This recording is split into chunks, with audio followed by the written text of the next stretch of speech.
Hello और नमस्कार मेरे छत्तीसगढ़ के साथियों को, अभ्यर्थियों को।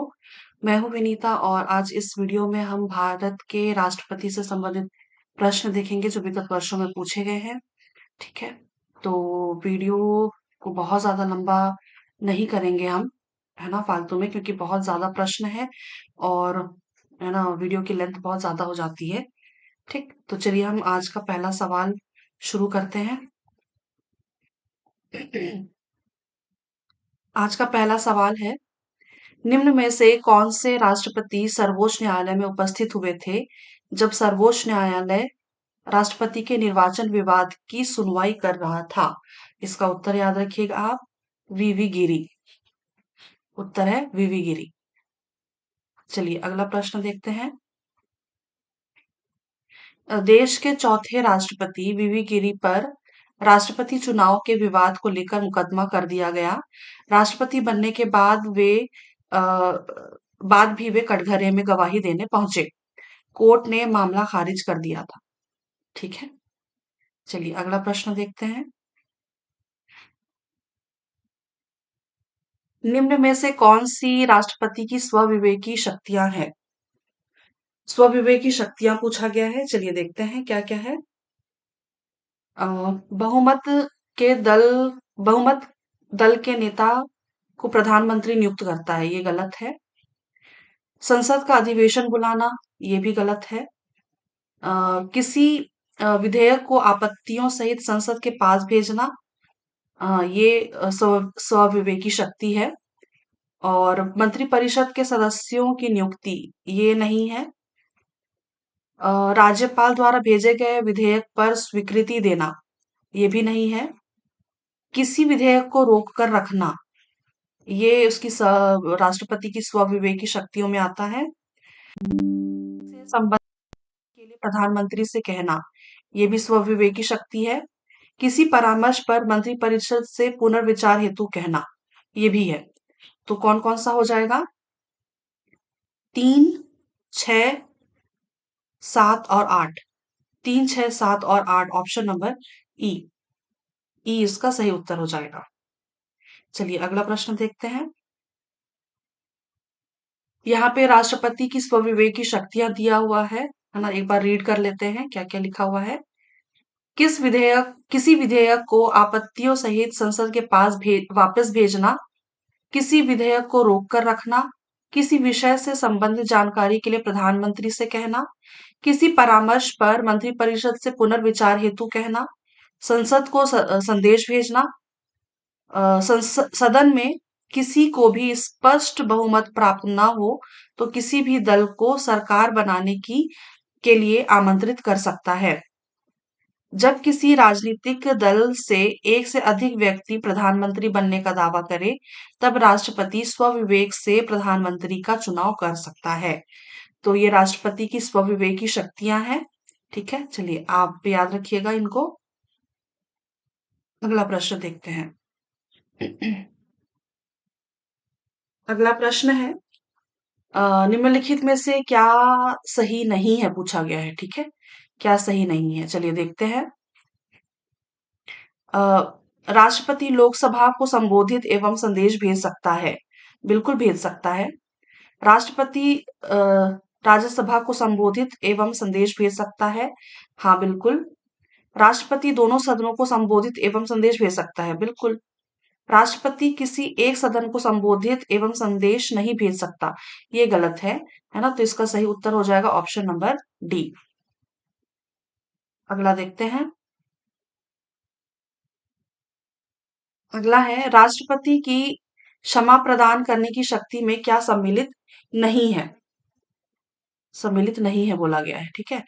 तो इसका है ना, क्षमा भी है, लघुकरण भी है, परिहार भी है, विराम भी है, प्रविलंबन भी है, रोक नहीं है और निरंतरता नहीं है ना? तो इसका उत्तर हो जाएगा ये 6 और 7। 6 और 7, ऑप्शन नंबर ई। रोक और निरंतरता नहीं है। ठीक है? चलिए अगला देखते हैं। यहाँ पे व्याख्या दिया हुआ है, एक बार पढ़ लेते हैं। भारतीय संविधान के अनुच्छेद 72 के तहत राष्ट्रपति को क्षमादान की शक्ति प्रदान की गई है, जिसका प्रयोग वह निम्न रूपों में करता है। पहला तो है क्षमा, ठीक है? क्षमा, दंड और बंदीकरण दोनों को हटा दिया जाता है और दोषी की सभी दंड और निर्हरताओं को पूर्णतः मुक्त कर दिया जाता है। अगला है लघुकरण। लघुकरण है दंड के स्वरूप को बदलकर कम करना, अर्थात राष्ट्रपति मृत्यु दंड को लघुकरण कर कठोर कारावास में परिवर्तित कर सकता है। और फिर है परिहार। परिहार का अर्थ है इसमें दंड की प्रकृति को परिवर्तन किए बिना उसकी अवधि को कम करना। इसके बाद है विराम। विराम में है किसी विशेष परिस्थिति में किसी दोषी को के पालन दिए गए दंड के पालन करने से रोकना। किसी भी परिस्थिति में, किसी विशेष परिस्थिति में किसी दोषी को दिए गए दंड के पालन करने से, है ना, रोकना। और प्रविलंबन है, प्रविलंबन प्रविलंबन प्रविलंबन का मतलब होगा दोषी व्यक्ति की क्षमा याचना अथवा दंड के स्वरूप में परिवर्तन याचना के लिए समय देना। किसी दंड यानी कि विशेष मृत्यु दंड पर अस्थायी निलंबन। ठीक है, तो ये सारी उसकी शक्तियां हैं क्षमादान की। अ, क्षमादान की शक्तियों से रिलेटेड राष्ट्रपति के क्या क्या प्रावधान है के लिए, ठीक है, वो शक्तियां यहाँ पे दी हुई है। तो चलिए याद रखिएगा। अगला देखते हैं हम। अगला है किसी विधेयक पर यानी कि किसी बिल पर राष्ट्रपति हस्ताक्षर करने से इनकार कर सकता है। तो किन किन पर हस्ताक्षर करने से इनकार कर सकता है? एक तो ये वित्त विधेयक और दूसरा सरकारी विधेयक, है ना। ये दो विधेयक हैं जिन पर वो हस्ताक्षर करने से इनकार कर सकता है। तो उत्तर हो जाएगा सी और डी, ऑप्शन नंबर सी। अगला देखते हैं। जेबी निषेधा निषेधा निषेध अधिकार यानी कि पॉकेट विटो और निषेध अधिकार की शक्ति का प्रयोग किसने किया था? इसका उत्तर याद रखिएगा आप, ज्ञानी जैल सिंह और डॉक्टर एपीजे अब्दुल कलाम। अगला देखते हैं। यहाँ व्याख्या दिया हुआ है।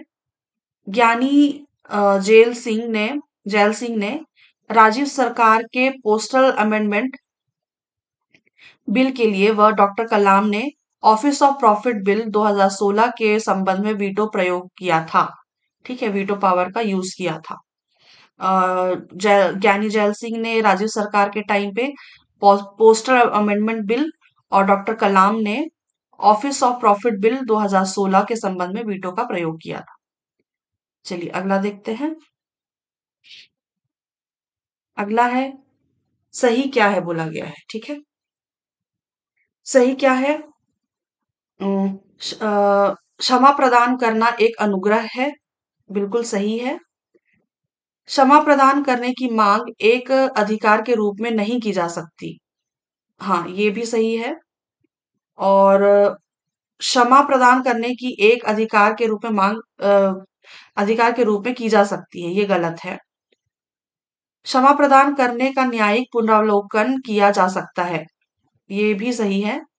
और क्षमा प्रदान करने की शक्ति का प्रयोग करते हुए राष्ट्रपति न्यायालय द्वारा दी गई सजा को निरस्त कर सकता है, बिल्कुल नहीं। ठीक है, इसका उत्तर हो जाएगा ए, बी और डी। ए, बी और डी, ऑप्शन नंबर बी। ठीक, चलिए अगला प्रश्न देखते हैं। राष्ट्रपति क्षमा प्रदान करने की शक्ति का प्रयोग करते हुए न्यायालय द्वारा दिए गए सजा को भी निरस्त कर सकता है। विकल्प ई भी सही है किंतु आयोग द्वारा लिया गया उत्तर। ठीक, मैं पिछला प्रश्न दिखा देती हूँ आपको। ठीक है, क्षमा प्रदान करने की शक्ति का प्रयोग करते हुए राष्ट्रपति न्यायालय द्वारा दी गई सजा को निरस्त कर सकता है। यहाँ पे लिखा हुआ है राष्ट्रपति क्षमा प्रदान करने की शक्ति का प्रयोग करते हुए न्यायालय द्वारा दिए गए सजा को भी निरस्त कर सकता है ना। विकल्प ई भी सही है किंतु आयोग द्वारा लिया गया उत्तर है ये। चलिए अगला देखते हैं। राष्ट्रपति के विरुद्ध महाभियोग के विषय में क्या सही है?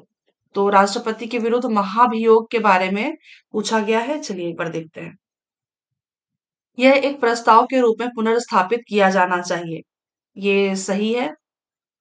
यह 14 दिन की पूर्व सूचना पर लोकसभा में पुनर्स्थापित किया जा सकता है।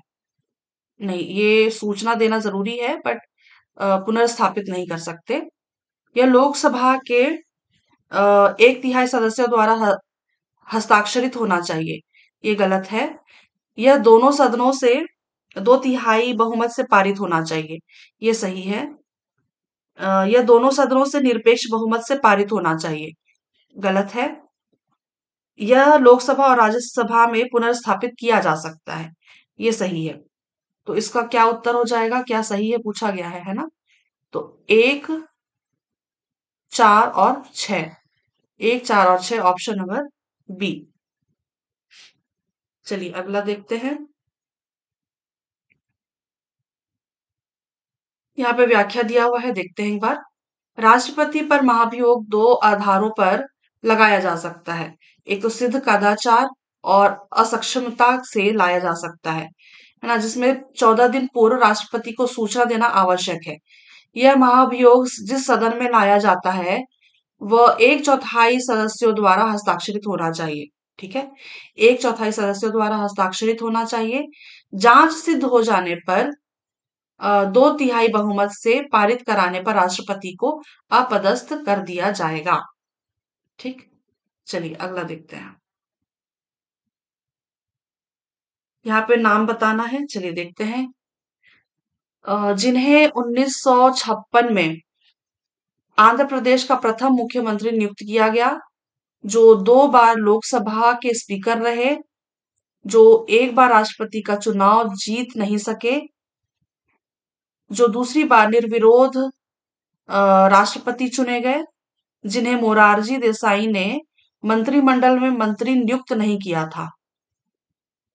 तो कौन है ये? R Venkataraman, N S Reddy, K R Narayanan या एस डी शर्मा? इसका उत्तर हो जाएगा एन एस रेड्डी। ठीक, चलिए अगला प्रश्न देखते हैं।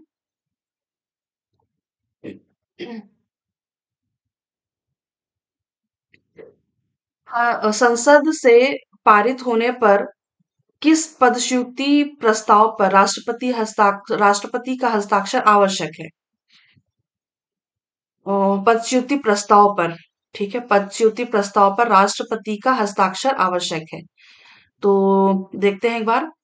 राज्यसभा का सभापति नहीं, इसका हस्ताक्षर जरूरी नहीं है। लोकसभा का स्पीकर, इसका भी जरूरी नहीं है, इनका भी। सर्वोच्च न्यायालय के मुख्य न्यायाधीश, हाँ इनके हस्ताक्षर की अ, इनके लिए जरूरी है। सर्वोच्च न्यायालय के न्यायाधीश, ये भी सही है। और नियंत्रक और महालेखा परीक्षक, है ना, इनका भी, इनके लिए भी जरूरी है। ठीक है, तो उत्तर क्या हो जाएगा? CDE, option number C. ठीक, चलिए अगला देखते हैं। व्याख्या दिया हुआ है। राज्यसभा का सभापति और लोकसभा अध्यक्ष के अलावा सर्वोच्च न्यायालय के मुख्य न्यायाधीश, सर्वोच्च न्यायालय के न्यायाधीश, नियंत्रक और महालेखा परीक्षक के पदच्युति प्रस्ताव पर राष्ट्रपति का हस्ताक्षर आवश्यक है। उपराष्ट्रपति को पदमुक्त करने का कोई संवैधानिक प्रावधान नहीं है। ठीक है, उपराष्ट्रपति को पदमुक्त करने का कोई संवैधानिक प्रावधान नहीं है। चलिए अगला हम देखते हैं। अगला प्रश्न है, राष्ट्रपति के संबोधन के विषय में इनमें से क्या सही है? क्या सही है पूछा गया है। चलिए देखते हैं। वह संसद के किसी भी सदन को संबोधित कर सकता है। बिल्कुल कर सकता है। वह प्रत्येक वर्ष संसद के प्रथम सम्मेलन को संबोधित करेगा। बिल्कुल करेगा। लोकसभा के प्रत्येक आम चुनाव के पश्चात वह संसद के प्रथम सम्मेलन को संबोधित करेगा। ये भी सही है। प्रत्येक आम चुनाव के पश्चात वह लोकसभा के प्रथम सम्मेलन को संबोधित करेगा। ये गलत है। ठीक है, ये गलत है। तो इसका उत्तर हो जाएगा A, B और C, ऑप्शन नंबर सी। अगला प्रश्न देखते हैं। अगला है, निम्नलिखित में क्या सही है? चलिए देखते हैं क्या सही है। संसद सदस्यों की अयोग्यता से संबंधित प्रश्न सर्वोच्च न्यायालय द्वारा विचार किए जाते हैं। अयोग्यता से संबंधित प्रश्न सर्वोच्च न्यायालय द्वारा विचार किए जाते हैं, ये गलत है। संसद सदस्यों की अयोग्यता से संबंधित प्रश्न निर्वाचन आयोग की सलाह पर राष्ट्रपति द्वारा विचार किए जाते हैं, ये सही है। संविधान में प्रथम सदन को लोकसभा का नाम और द्वितीय सदन में को राज्यसभा का नाम दिया गया, ये गलत है। अनुच्छेद 103 संसद सदस्यों की अयोग्यता से संबंधित है, ये सही है। और अनुच्छेद 103 निर्वाचन पूर्व की अयोग्यता से संबंधित है, ये गलत है। ठीक है, तो सही क्या पूछा गया है? तो ऑप्शन नंबर बी, मतलब कथन नंबर 2 और 4, 2 और 4, ऑप्शन नंबर सी इसका सही उत्तर हो जाएगा। संसद सदस्यों की अयोग्यता से संबंधित प्रश्न निर्वाचन आयोग की सलाह पर राष्ट्रपति द्वारा विचार किए जाते हैं और अनुच्छेद 103 में संसद सदस्यों की अयोग्यता से संबंधित है ना। अनुच्छेद 103 संसद संसद सदस्यों की अयोग्यता से संबंधित है। चलिए अगला देखते हैं। यहाँ पे दिया हुआ है, अनुच्छेद 102 में लिखा हुआ है संसद सदस्य की निरहरता का प्रावधान, है ना, क्या क्या प्रावधान है निरहरता में, निरहरता के। और अनुच्छेद 103 में लिखा हुआ है सांसद सदस्यों की निरहरता का विनिश्चय। ठीक, चलिए अगला प्रश्न है। अगला प्रश्न है, राष्ट्रपति के चुनाव के संदर्भ में विधानसभा के सदस्यों के मतों का मूल्य की गणना करने का सूत्र क्या है? तो इसका उत्तर याद रखिएगा आप सीधा सीधा, राज्य की संख्या बटा विधानसभा के निर्वाचित सदस्यों की कुल संख्या भागित 1000।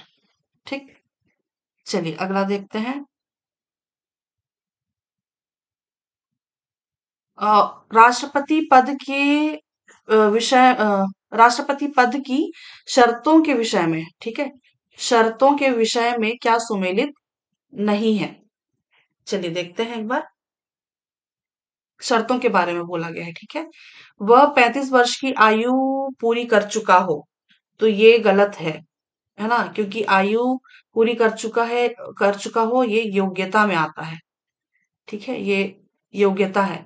वह भारत का नागरिक हो, ये भी गलत है क्योंकि ये भी योग्यता है। वह अन्य किसी लाभ के पद पर नहीं होगा। अन्य किसी लाभ के पद पर नहीं होगा, ये उसकी शर्तों में आता है। उसे विशेषाधिकार की पात्रता होगी, है ना, ये भी सही है। और उसकी उपलब्धियों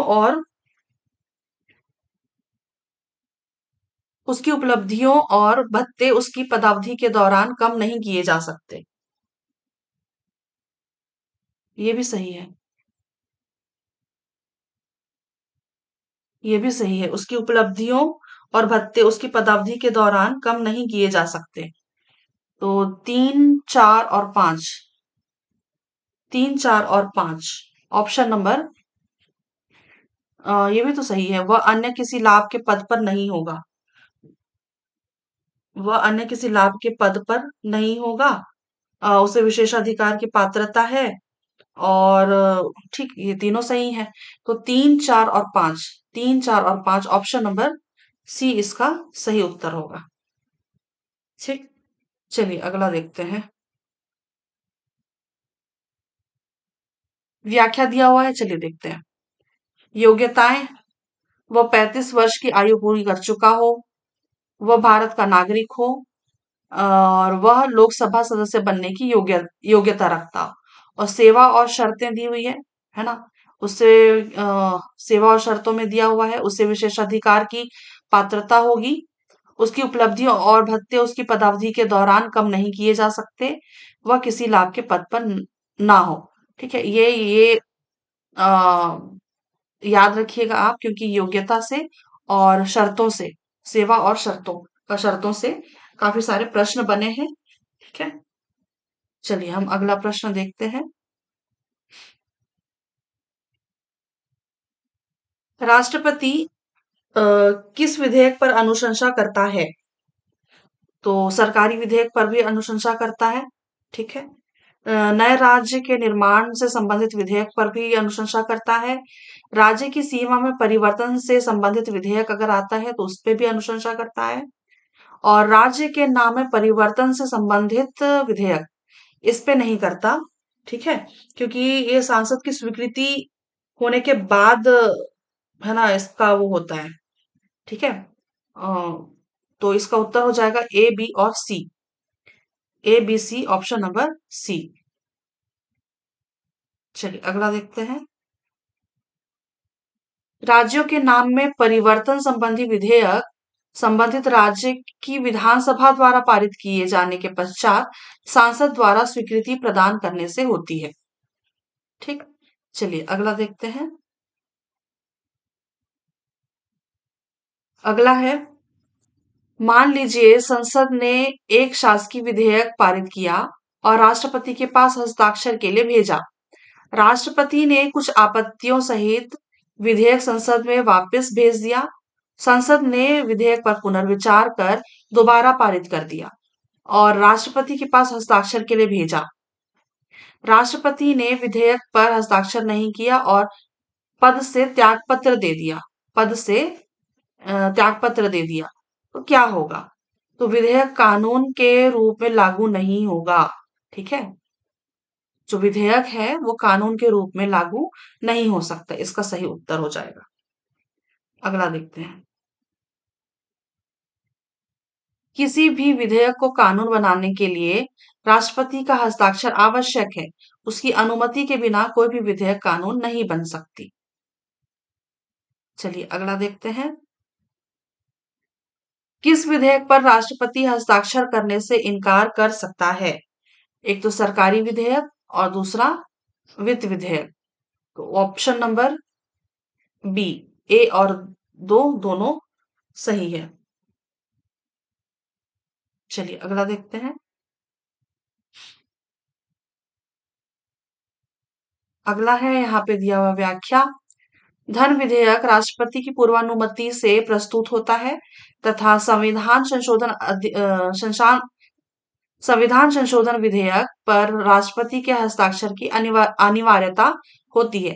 अतः राष्ट्रपति इन दोनों विधेयकों पर हस्ताक्षर करने से इनकार नहीं कर सकता। किस पे हस्ताक्षर करने से इनकार नहीं कर सकता? तो एक तो धन विधेयक और दूसरा संविधान संशोधन विधेयक पर हस्ताक्षर करने से इनकार नहीं कर सकता। चलिए अगला प्रश्न हम देखते हैं। अगला प्रश्न है, राष्ट्रपति के निर्वाचन के लिए योग्यता में क्या सुमेलित नहीं है? तो योग्यता पूछा गया है, योग्यता में क्या सुमेलित नहीं है? तो वह भारत का नागरिक है, वो भारत का नागरिक हो, है ना, ये योग्यता में ही आता है। और वह 35 वर्ष की आयु पूरी कर लिया हो, है ना, ये भी है। वह किसी लाभ के पद पर नहीं हो, ये नहीं है, क्योंकि वो लाभ के पद पर नहीं, ये शर्त है ना, ये शर्त है। वह लोकसभा का सदस्य निर्वाचित होने के लिए अर्हित है, ये सही है। तो इसका उत्तर क्या हो जाएगा? सुमेलित नहीं है पूछा गया है, इसीलिए ऑप्शन नंबर सी इसका सही उत्तर हो जाएगा। चलिए अगला प्रश्न देखते हैं। अगला प्रश्न है, राष्ट्रपति के निर्वाचन में नामांकन पत्र होना चाहिए। तो 50 मतदाताओं द्वारा प्रस्तावित और 50 मतदाताओं द्वारा समर्थित, है ना, तो यही उसका सही उत्तर हो जाएगा जी, है ना। 50 मतदाताओं द्वारा प्रस्तावित और 50 मतदाताओं द्वारा समर्थित, यही उसका सही उत्तर हो जाएगा। चलिए अगला देखते हैं।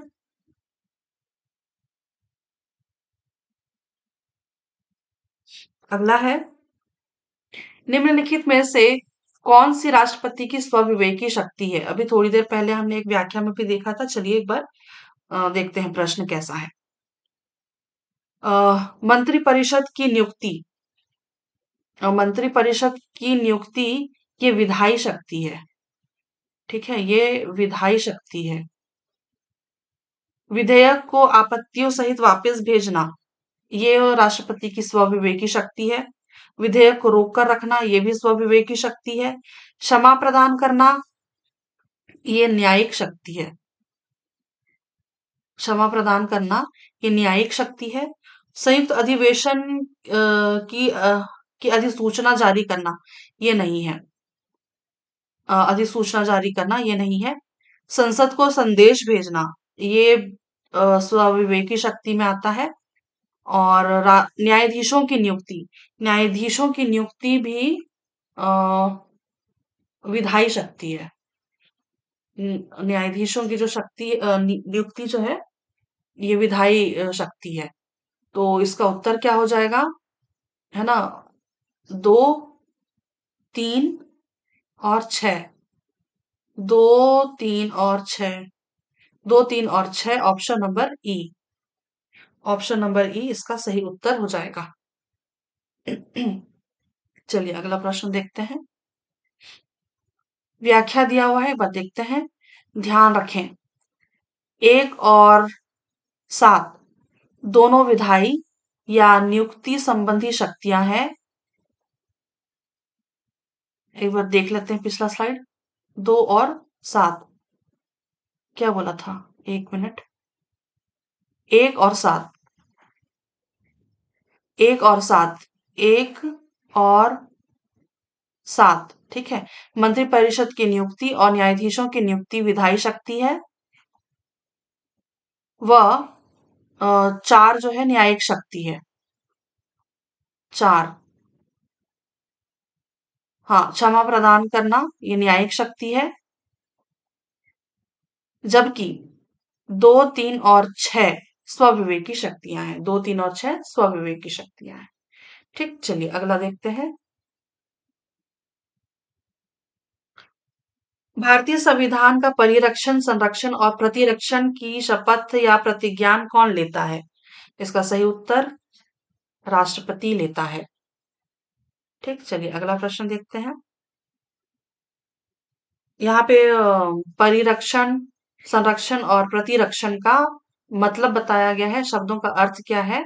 चलिए एक बार देख लेते हैं। परिरक्षण का मतलब होता है प्रिजर्व। प्रिजर्व का मतलब होता है दूसरों को संविधान का उल्लंघन नहीं करने देना। परिरक्षण का मतलब होता है दूसरों को संविधान का उल्लंघन नहीं करने देना। संरक्षण का मतलब होता है संविधान का प्रयोग सही ढंग से हो, इस पर ध्यान देना। और प्रतिरक्षण का मतलब होता है डिफेंड, है ना? डिफेंड का मतलब होगा वह स्वयं संविधान के उल्लंघन नहीं करेगा। चलिए अगला देखते हैं। अगला है, किस प्रकार के विधेयक पर विचार करने के लिए राष्ट्रपति संसद का संयुक्त अधिवेशन बुलाता है?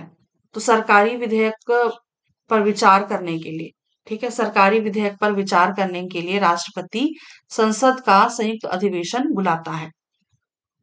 चलिए अगला देखते हैं। अगला है व्याख्या। भारतीय संविधान के अनुच्छेद 108 के तहत राष्ट्रपति को सरकारी विधेयकों पर संयुक्त अधिवेशन बुलाने का अधिकार प्रदान किया गया है। अनुच्छेद 108 में लिखा हुआ है कि राष्ट्रपति को सरकारी विधेयकों पर संयुक्त अधिवेशन बुलाने का अधिकार है। चलिए अनुच्छेद 108 याद रखिएगा। चलिए अगला देखते हैं। अगला है, भारत के महान्यायवादी को कैसे नियुक्त किया जाता है? तो महान्यायवादी को नियुक्त करने वाला कौन है? राष्ट्रपति। ठीक है, उत्तर हो जाएगा राष्ट्रपति द्वारा महान्यायवादी को नियुक्त किया जाता है। अगला प्रश्न देखते हैं। व्याख्या दिया हुआ है। अनुच्छेद 76 का 1 में के आधार पर भारत का राष्ट्रपति भारत के सर्वोच्च विधि अधिकारी महान्यायवादी अटॉर्नी जनरल की नियुक्ति करता है, जो राष्ट्रपति के प्रसाद पर्यंत कार्य करता है और भारत सरकार का वकील होता है। ठीक है, किसमें लिखा हुआ है? अनुच्छेद 76 का 1 में। ठीक है, भारत का राष्ट्रपति भारत के सर्वोच्च विधि अधिकारी महान्यायवादी अटॉर्नी जनरल की नियुक्ति करता है, जो राष्ट्रपति के प्रसाद पर्यंत कार्य करता है और भारत सरकार का वकील होता है। अगला देखते हैं। अगला है, राष्ट्रपति किसे अपने पद से हटा नहीं सकता। किसे नहीं हटा सकता?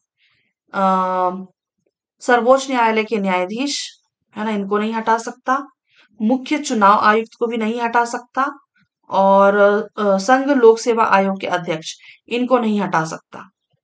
तो उत्तर क्या हो जाएगा? 2, 4 और 5। 2, 4 और 5, ऑप्शन नंबर बी। अगला देखते हैं। व्याख्या दिया हुआ है, सर्वोच्च न्यायालय के मुख्य न्यायाधीश, मुख्य चुनाव आयुक्त और संघ लोक सेवा आयोग के अध्यक्ष को महाभियोग जैसी प्रक्रिया द्वारा हटाया जा सकता है।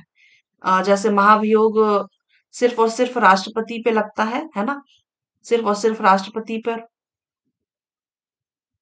ठीक है, तो राष्ट्रपति में भी महाभियोग लगता है, उसी तरह का महाभियोग भी, है ना, मुख्य न्यायाधीश और मुख्य चुनाव आयुक्त और लोकसभा के अध्यक्ष को हटाने के लिए किया जाता है। वैसी प्रक्रिया की जाती है। संसद के दोनों सदनों में इन्हें हटाने के लिए प्रस्तुत किए गए प्रस्ताव 2/3 बहुमत से पारित होने पर ही राष्ट्रपति के हस्ताक्षर द्वारा हटाया जा सकता है। ठीक, चलिए अगला प्रश्न देखते हैं। अगला प्रश्न है, इनमें से किनको छोड़कर बाकी को राष्ट्रपति द्वारा चुना जाता है? किसको छोड़कर के बाकी को राष्ट्रपति द्वारा चुना जाता है? उपराष्ट्रपति को। ठीक है, उपराष्ट्रपति को छोड़ करके यहाँ पे जितने भी नाम दिए हुए हैं, पद दिए हुए हैं, राज्यों का राज्यपाल, सर्वोच्च न्यायालय के न्यायाधीश व मुख्य न्यायाधीश, उच्च न्यायालयों के न्यायाधीश और मुख्य न्यायाधीश और महान्यायवादी, है ना, इनको राष्ट्रपति के द्वारा चुना जाता है। उपराष्ट्रपति का जो चुनाव है, ये संसद के दोनों सदनों द्वारा, है ना, किया जाता है। संसद के दोनों सदनों द्वारा उपराष्ट्रपति का चुनाव किया जाता है। ठीक है, चलिए याद रखिएगा। अगला हम देखते हैं, इसका उत्तर हो जाएगा उपराष्ट्रपति।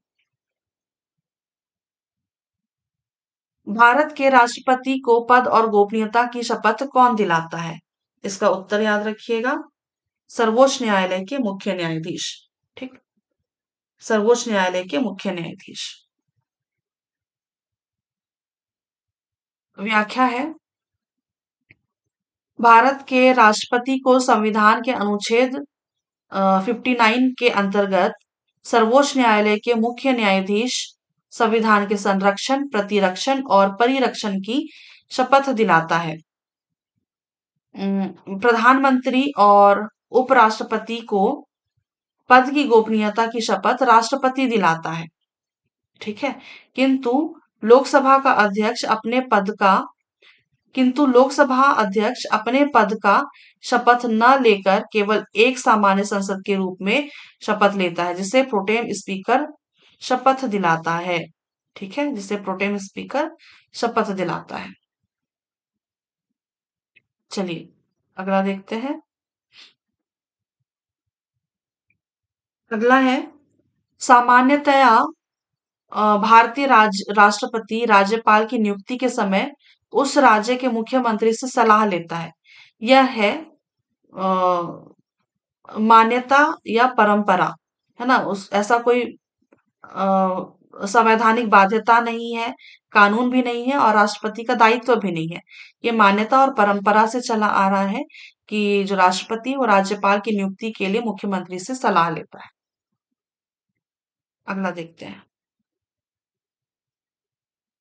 यहाँ पे दिया हुआ है, अनुच्छेद 155 के अंतर्गत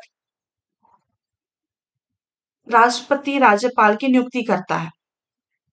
इस नियुक्ति के दौरान वह परंपरागत रूप से संबंधित राज्य के मुख्यमंत्री से सलाह ले सकता है। ठीक, चलिए अगला देखते हैं। भारतीय राष्ट्रपति राज्यसभा में कितने सदस्यों को मनोनीत करता है? तो इसका सही उत्तर है 12। 12 सदस्यों को मनोनीत करता है। ठीक है। यहाँ पे व्याख्या भी दिया हुआ है। भारतीय राष्ट्रपति अनुच्छेद 80 का 1 के तहत राज्यसभा में 12 सदस्यों को मनोनीत करता है, जो कि विज्ञान, समाज सेवा, कला, खेल, साहित्य, पत्रकारिता के क्षेत्र से संबंधित होते हैं। ठीक है। जिनने इन क्षेत्रों में अच्छे काम किए हैं, है ना, उनको राज्यसभा में सदस्य मनोनीत कर सकते हैं। अगला देखते हैं। अगला प्रश्न है 1976, 76 ही पढ़ते हैं ना इसको। हाँ। आपातकाल के दौरान भारत का राष्ट्रपति कौन था? 1976 आपातकाल के दौरान कौन था जी? 1976 आपातकाल के दौरान भारत का राष्ट्रपति कौन था? वीवी गिरी। इसका सही उत्तर हो जाएगा वीवी गिरी। ठीक है। अगला है, भारत के राष्ट्रपति अपना त्याग पत्र किसको सौंपते हैं? तो भारत के राष्ट्रपति जो है ये अपना त्याग पत्र उपराष्ट्रपति को सौंपते हैं। ठीक है। उपराष्ट्रपति राष्ट्रपति जो है अपना त्याग पत्र उपराष्ट्रपति को देता है। अगला देखते हैं। निम्नलिखित में से कौन सा कथन भारत के राष्ट्रपति के अधिकारों के संबंधों में सत्य है? चलिए एक बार देखते हैं। राष्ट्रपति वास्तव में देश का कार्यकारी अधिकारी होता है? नहीं।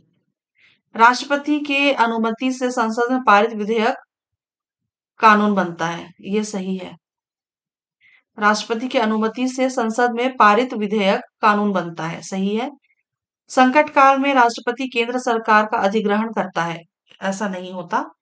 राष्ट्रपति को सर्वोच्च न्यायालय के निर्णय के विरुद्ध अपील की जा सकती है? ये भी नहीं है। तो इसका उत्तर हो जाएगा ऑप्शन नंबर बी। क्या सही है पूछा गया है?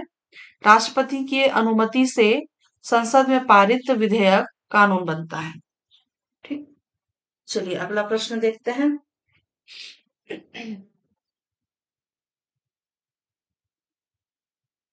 हमारा अगला प्रश्न है, संसद के प्रथम सत्र की शुरुआत राष्ट्रपति के भाषण से होती है। यह भाषण कौन तैयार करता है? तो ये कैबिनेट, है ना, इसका उत्तर हो जाएगा कैबिनेट तैयार करता है भाषण। ठीक है। अगला देखते हैं। कथन दिया है और कारण। कथन है, अपने कार्यकाल के दौरान भारत के राष्ट्रपति के विरुद्ध किसी भी न्यायालय में मुकदमा नहीं चलाया जा सकता। सही है। कारण, राष्ट्रपति का पद संविधान के ऊपर होता है। बिल्कुल गलत, है ना, ऐसा कुछ भी नहीं है। तो यहाँ पे क्लियर दिख रहा है कि कथन सही है परंतु कारण गलत है। ऑप्शन नंबर सी इसका सही उत्तर हो जाएगा। अगला प्रश्न देखते हैं। भारत के राष्ट्रपति के संबंधों के शक्तियों के संबंध में निम्नलिखित में से कौन सा कथन सही है? पढ़ते हैं। राष्ट्रपति ब्रिटिश ताज के प्रतिनिधि के रूप में प्राधिकृत है? नहीं। राष्ट्रपति की अनुशंसा से ही विधि विधेयक संसद में प्रस्तुत किया जाता है? नहीं। राष्ट्रपति देश का वास्तविक सर्वोच्च कार्यकारी अधिकारी है? नहीं। राष्ट्रपति सर्वोच्च सेनापति के रूप में सेना का संचालन करता है? ये सही है। जो राष्ट्रपति है वो सर्वोच्च सेनापति के रूप में सेना का संचालन करता है? ये सही है। इसका उत्तर हो जाएगा ऑप्शन नंबर डी। अगला प्रश्न देखते हैं। अगला है, भारत का राष्ट्रपति निर्वाचित किया जाता है संसद के निर्वाचित सदस्यों द्वारा? नहीं। मतलब किया जाता है बट विधानसभा के निर्वाचित सदस्यों द्वारा, है ना, तो ये भी है बट, है ना, एक साथ नहीं है। संसद तथा विधानसभा दोनों के निर्वाचित सदस्यों द्वारा, ये उसका सही उत्तर होगा। ठीक है, और मंत्रिमंडल द्वारा नहीं है, ऐसा नहीं है ना। संसद तथा विधानसभा दोनों के निर्वाचित सदस्यों द्वारा, ये उसका सही उत्तर हो जाएगा। अगला देखते हैं।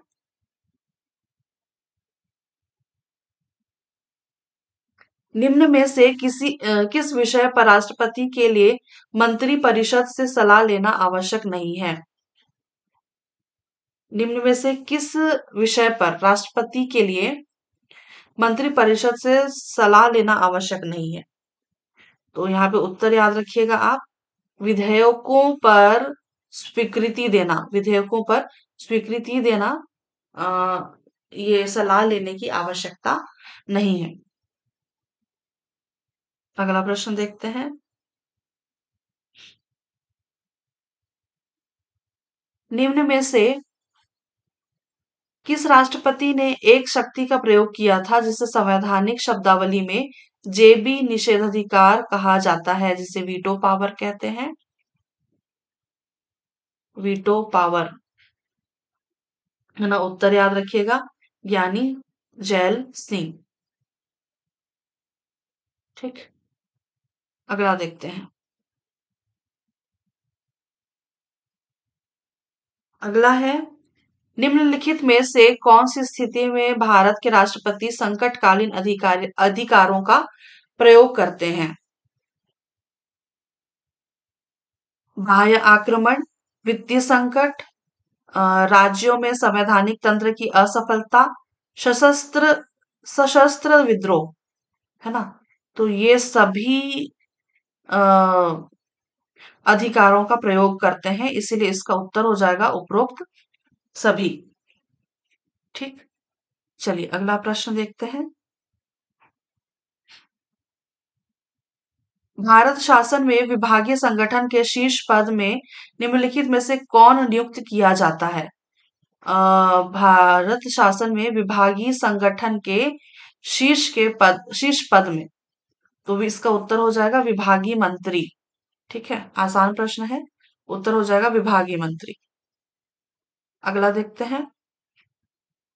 भारत के मुख्य न्यायाधीश की अनुपस्थिति में राष्ट्रपति को शपथ या प्रतिज्ञा कौन दिलाता है? ठीक, इसका उत्तर याद रखिएगा, सर्वोच्च न्यायालय का वरिष्ठतम न्यायाधीश।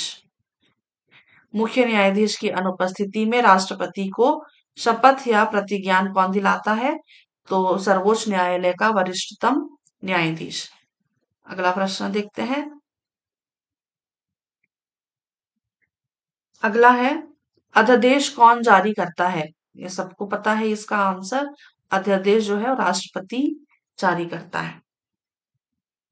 अगला देखते हैं। संसद के संयुक्त अधिवेशन के विषय में क्या सही नहीं है? क्या सही नहीं है? इसकी अध्यक्षता स्पीकर करता है। हाँ, बिल्कुल करता है। यह साधारण विधेयक को पारित करता है, सही है। यह राष्ट्रपति द्वारा बुलाया जाता है, ये भी सही है। यह संवैधानिक संशोधन विधेयक को पारित करता है, ये गलत है। ठीक है, तो इसका क्या उत्तर हो जाएगा? Option number D. हमें पूछा क्या गया है, क्या सही नहीं है ना। तो इसका उत्तर हो जाएगा ऑप्शन नंबर डी। अगला देखते हैं।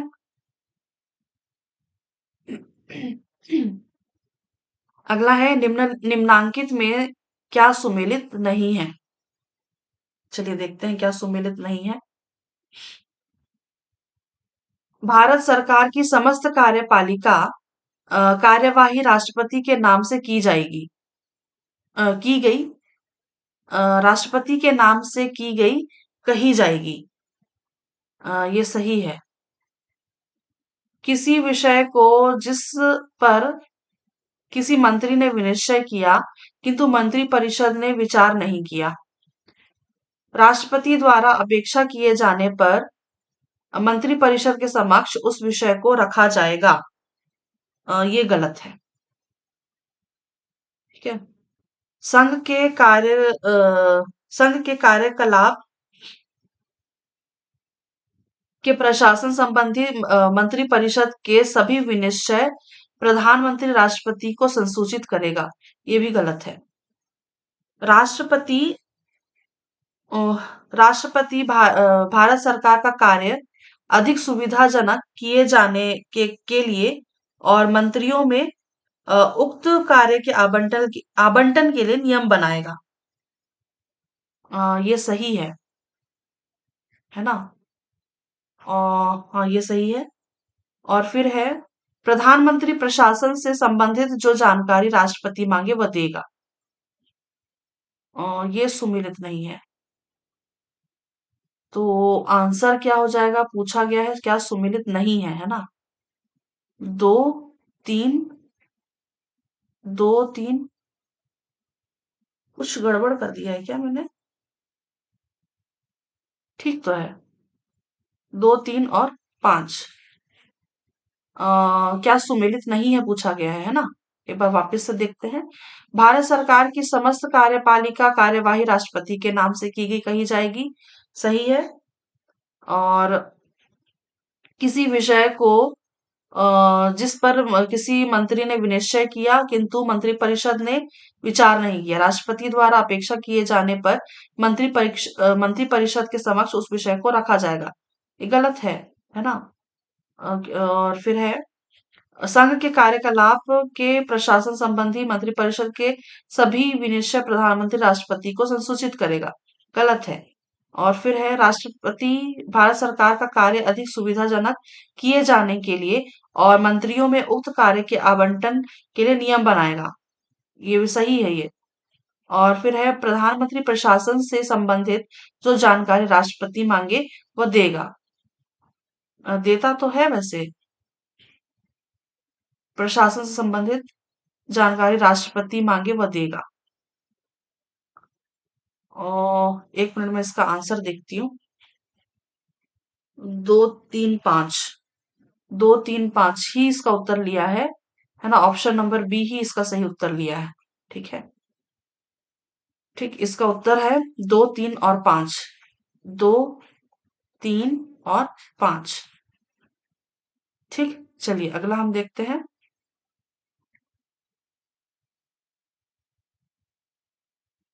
यहाँ दिया हुआ है अनुच्छेद 77, भारत सरकार के समस्त कार्य राष्ट्रपति के नाम से किए जाते हैं, तो सही है। राष्ट्रपति को जानकारी देने आदि के संबंध में प्रधानमंत्री के कर्तव्य का उल्लेख है, कर्तव्य का उल्लेख है। पिछला प्रश्न देखते हैं।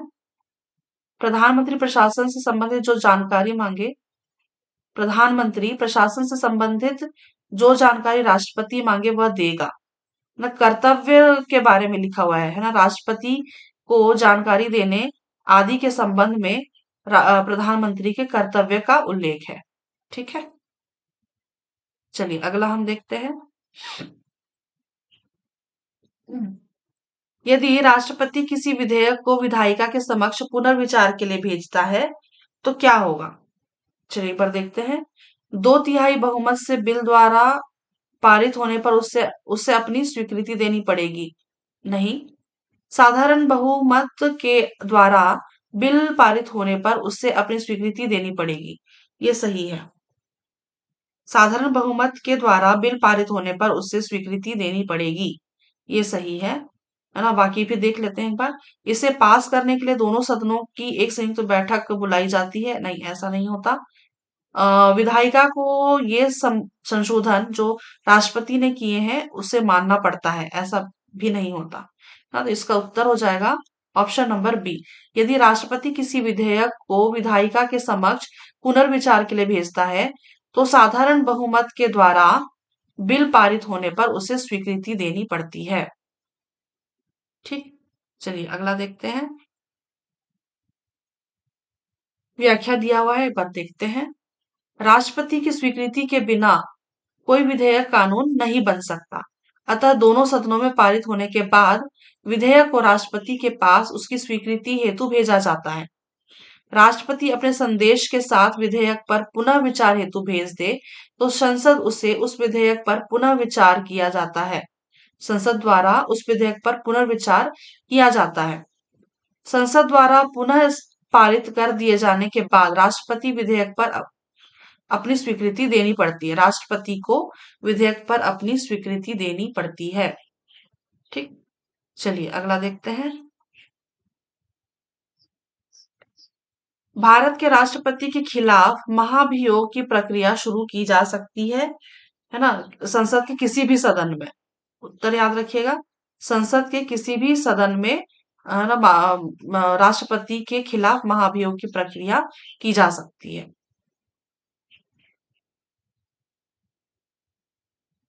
व्याख्या है, भारतीय संविधान के अनुच्छेद 61 के अनुसार राष्ट्रपति पर महाभियोग की प्रक्रिया संसद के किसी भी सदन में प्रारंभ की जा सकती है।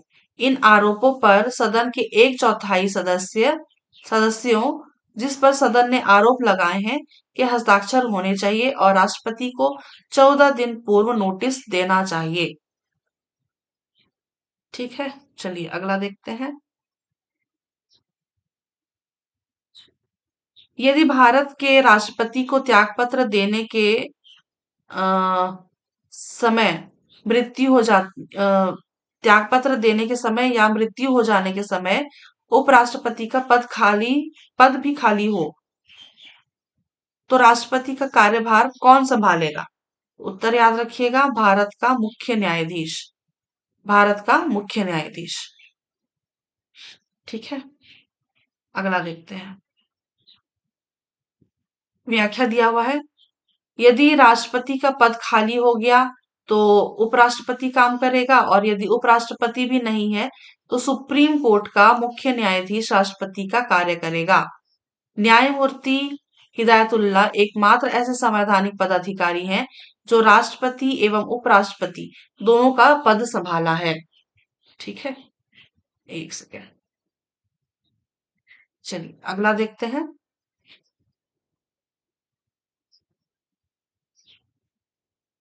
लोकसभा और राज्यसभा की संयुक्त बैठक किसके द्वारा आहूत की जाती है? उत्तर याद रखिएगा, राष्ट्रपति द्वारा। सिंपल प्रश्न है, अगला देखते हैं।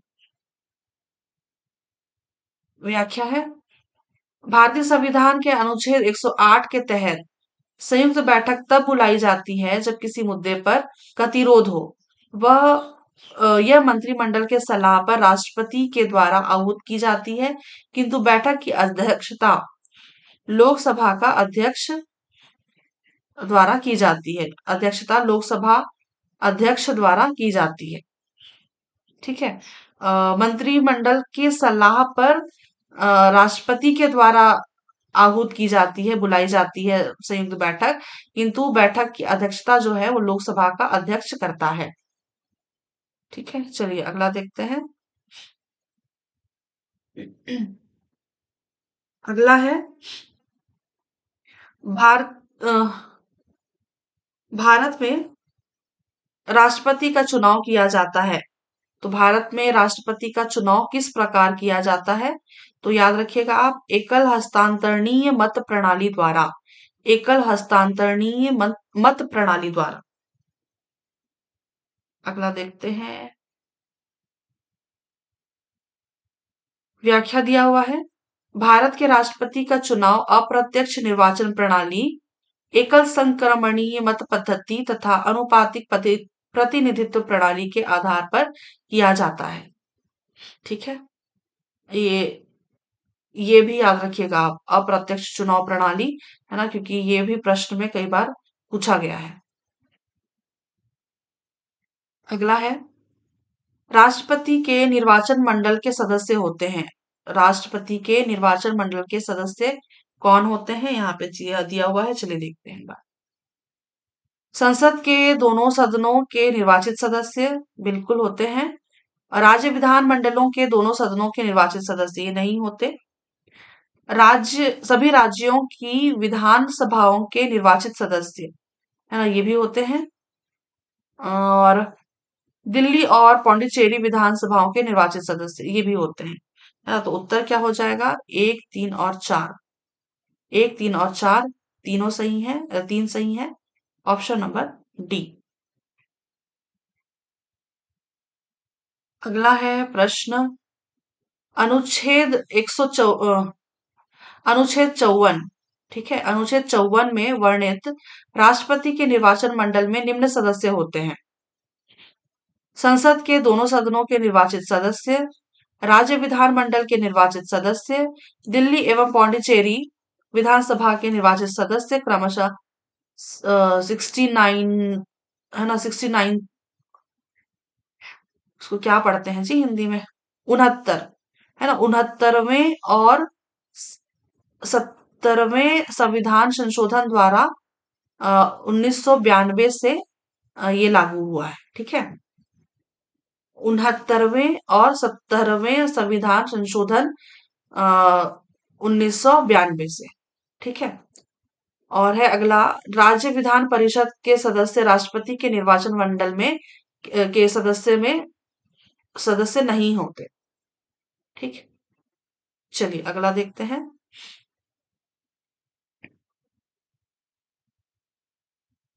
अगला है, राष्ट्रपति के निर्वाचन में राज्य का मुख्यमंत्री मतदान करने के लिए यदि पात्र नहीं होता यदि वह स्वयं प्रत्याशी है। अब प्रश्न एक बार फिर से पढ़ते हैं हम। राष्ट्रपति के निर्वाचन में राज्य का मुख्यमंत्री मतदान करने के लिए पात्र नहीं होता यदि वह स्वयं प्रत्याशी है। हाँ, ये स्वयं प्रत्याशी हो तो वो पात्र नहीं होगा। उसे राज्य विधानमंडल के निचले सदन में अपना बहुमत सिद्ध करना शेष हो, है ना, तो भी वो पात्र नहीं होगा। है ना, यहाँ पे ऐसा लिखती हूँ, मैं ऐसा करती हूँ। ठीक है। वह अ, वह राज्य विधानमंडल में उच्च सदन का सदस्य हो, है ना, ये तो पात्र होगा, तभी तभी तो वो पात्र होगा ना। वह राज्य विधानमंडल में उच्च सदन का सदस्य हो, वह राज्य विधानमंडल में निम्न सदन का सदस्य हो, तो ये भी पात्र है ना। अगर ये है ना निम्न सदन का सदस्य हो तो भी वो पात्र नहीं होगा। निर्वाचन मंडल के राष्ट्रपति के निर्वाचन में राज्य का मुख्यमंत्री मतदान करने के लिए पात्र नहीं होता यदि वह राज्य विधानमंडल में उच्च सदन का सदस्य हो। इसका सही उत्तर हो जाएगा ऑप्शन नंबर सी। ठीक। चलिए अगला देखते हैं। अगला है, एक संसद अथवा विधानसभा का सदस्य राष्ट्रपति निर्वाचित हो सकता है, परंतु चुनाव लड़ने से पूर्व उसे अपनी सदस्यता से त्यागपत्र देना होगा, है ना, ये सही है। अपने निर्वाचन से 6 माह के अंदर अपनी सदस्यता छोड़नी होगी, सही है। निर्वाचित होने के तुरंत उपरांत अपनी सदस्यता छोड़नी होगी, निर्वाचित होने के तुरंत उपरांत अपनी सदस्यता छोड़नी होगी। है ना, यही उसका सही उत्तर होगा। निर्वाचित होने के तुरंत उपरांत अपनी सदस्यता छोड़नी होगी। एक सांसद चुनाव लड़ सकता है परंतु विधानसभा का सदस्य नहीं, ऐसा कुछ नहीं है। अ, एक सांसद अथवा विधानसभा एक सांसद अथवा विधानसभा का सदस्य राष्ट्रपति निर्वाचित हो सकता है, परंतु निर्वाचित होने के तुरंत उपरांत अ, उसे अपनी सदस्यता छोड़नी होगी, है ना, ये उसका सही उत्तर हो जाएगा। ठीक। चलिए अगला प्रश्न देखते हैं हम। अगला प्रश्न है, अगर भारत के राष्ट्रपति के चुनाव में कोई विवाद है तो वह उस विवाद को सौंपा जाता है किसको? वो भारत के सर्वोच्च न्यायालय को। ठीक, इसका उत्तर हो जाएगा भारत के सर्वोच्च न्यायालय को। अगला है व्याख्या। भारतीय संविधान के अनुच्छेद 71 के तहत राष्ट्रपति और उपराष्ट्रपति के चुनाव संबंधित विवाद का निपटारा सीधे भारत के सर्वोच्च न्यायालय द्वारा किया जाता है। अगला देखते हैं। अगला है, भारतीय संविधान के निम्नलिखित में से किस संशोधन द्वारा राष्ट्रपति को कोई भी मामला मंत्रिपरिषद द्वारा पुनर्विचार किए जाने के लिए वापस भेजने का अधिकार है। इसका उत्तर याद रखिएगा, 44वें संविधान संशोधन में लिखा हुआ है ये। ठीक है, 44वें संविधान संशोधन में लिखा हुआ है कि कोई भी मामला मंत्रिपरिषद द्वारा पुनर्विचार किए जाने के लिए वापस भेजने का अधिकार है। किसको? राष्ट्रपति को। अगला देखते हैं, 42वें संविधान संशोधन 1976 के तहत संसद द्वारा भेजे गए विधेयक को राष्ट्रपति हस्ताक्षर करने के लिए बाध्य होता था। लेकिन 44वें संविधान संशोधन 1978 के तहत संसद द्वारा भेजे गए विधेयक को राष्ट्रपति एक बार पुनर्विचार के लिए भेज सकता है। यदि संसद पुनः विधेयक को पुनर्विचार करके राष्ट्रपति के पास भेजे तो राष्ट्रपति अपनी स्वीकृति देने के लिए बाध्य होता है। ठीक है, अगला देखते हैं। अगला है, भारत के राष्ट्रपति की अध्यादेश जारी करने की शक्ति के विषय में सही क्या है? ठीक, चलिए देखते हैं। ऐसे प्रश्न हमने इसके पहले देखा हुआ है कुछ कोई सा। जब संसद सत्र में ना हो तो यह जारी किया जा सकता है, बिल्कुल, है ना। जब संसद का एक सदन सत्र में ना हो तो यह जारी किया जा सकता है। हाँ, इसे वापस नहीं लिया जा सकता, ये गलत है। अम, अध्यादेश द्वारा मौलिक अधिकारों को निलंबित किया जा सकता है, नहीं, है ना, ऐसा अधिकार किसी को नहीं है। न्यायालय में अध्यादेश को इस आधार पर चुनौती नहीं दी जा सकती कि अध्यादेश जारी करने की शक्ति का असद्भावनापूर्ण उपयोग किया गया है, तो ये भी गलत है। संविधान के किसी भी भाग पर अध्यादेश जारी किया जा सकता है, तो ये भी सही है। तो इसका क्या उत्तर हो जाएगा? 1, 2 और 6। ऑप्शन नंबर सी इसका सही उत्तर हो जाएगा। ठीक, अगला प्रश्न देखते हैं। जब एक संवैधानिक विधेयक संसद के द्वारा पारित हो जाता है तो राष्ट्रपति विधेयक पर अपना हस्ताक्षर कर देगा, यही उसका सही उत्तर है। विधेयक पर अपना हस्ताक्षर कर देगा। जब एक संवैधानिक विधेयक संसद के द्वारा पारित हो जाता है तो राष्ट्रपति विधेयक पर अपना हस्ताक्षर कर देगा। ठीक, चलिए अगला देखते हैं। जब एक संविधान संशोधन विधेयक संसद के द्वारा पारित हो जाता है तो राष्ट्रपति विधेयक पर अपना हस्ताक्षर करने के लिए बाध्य होगा। ठीक, अगला देखते हैं।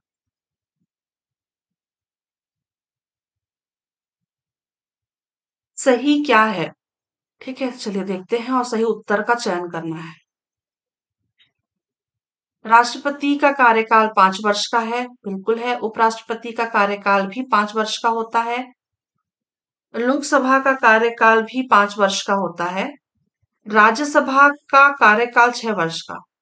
राज्यसभा का कार्यकाल 6 वर्ष का नहीं होता। राज्यसभा के सदस्यों का कार्यकाल 6 वर्ष का होता है। ठीक है, राज्यसभा के सदस्यों का कार्यकाल 6 वर्ष का होता है ना। तो 1, 2 और 3, 1, 2 और 3, ऑप्शन नंबर सी इसका सही उत्तर हो जाएगा। अगला प्रश्न, यदि राष्ट्रपति ने संसद के संयुक्त सत्र के लिए अधिसूचना जारी कर दी और इस बीच लोकसभा विघटित हो जाए तो क्या होगा?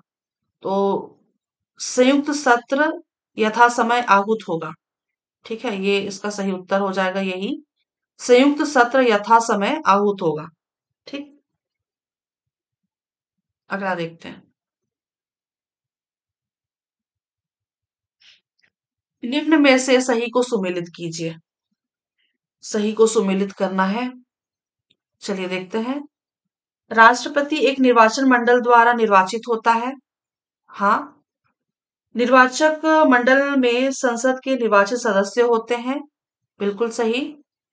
निर्वाचक मंडल में राज्य विधान मंडल के निर्वाचित सदस्य होते हैं, नहीं। राष्ट्रपति 5 वर्ष के लिए निर्वाचित होता है, ये सही है।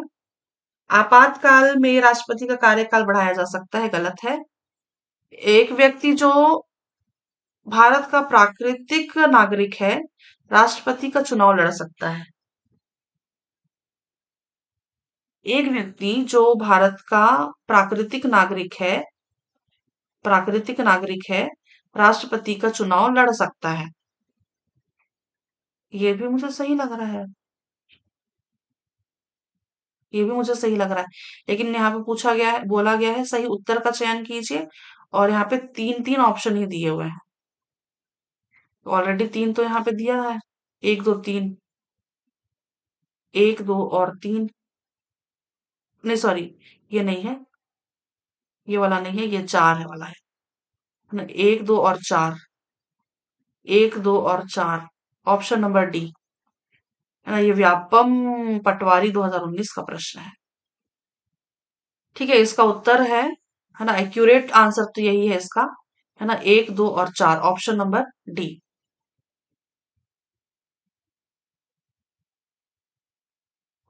यहाँ पे व्याख्या दिया हुआ है, भारत में नागरिक जन्म से या प्राकृतिक रूप से राष्ट्रपति बनने की योग्यता रखते हैं, जबकि व्यापम द्वारा इसे उत्तर में नहीं लिया गया है।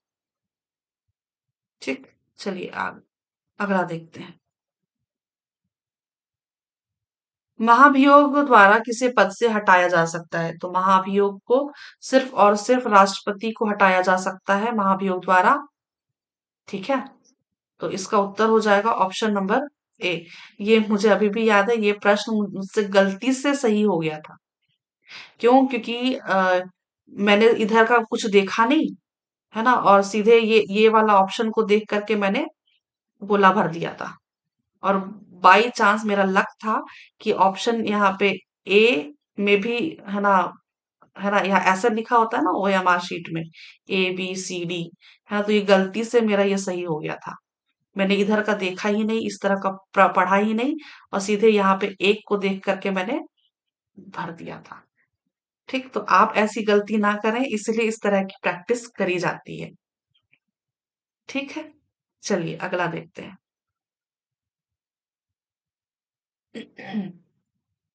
संविधान के अनुसार इनमें से राष्ट्रपति की विधायी शक्ति कौन सी है? तो विधायी शक्ति है अध्यादेश जारी करना। ठीक है, चलिए अगला देखते हैं। अगला है, निम्नलिखित में से कौन सी राष्ट्रपति की स्वविवेकी शक्तियां नहीं है? ऐसे प्रश्न भी हमने कर रखे हैं, चलिए फिर भी देखते हैं। स्वविवेकी शक्ति, हमारा रिवीजन ही हो रहा है एक तरह से। लोकसभा के बहुमत दल के नेता को प्रधानमंत्री नियुक्त करता है, गलत है ना, लोकसभा के बहुमत नेता को प्रधानमंत्री नियुक्त करता है, ये गलत है। मंत्री परिषद के सदस्यों की नियुक्ति करना, ये भी गलत है। राष्ट्रपति की स्वविवेकी शक्तियां पूछा गया है ना, तो मंत्री परिषद के सदस्यों की नियुक्ति करना ये गलत है। शासकीय विधेयक को सिफारिशों सहित वापस भेजना, है ना, ये सही है। विधेयक को रोक लेना, ये भी इसकी स्वविवेकी शक्ति में आता है। सत्र का संसद का सत्र बुलाना, ये गलत है।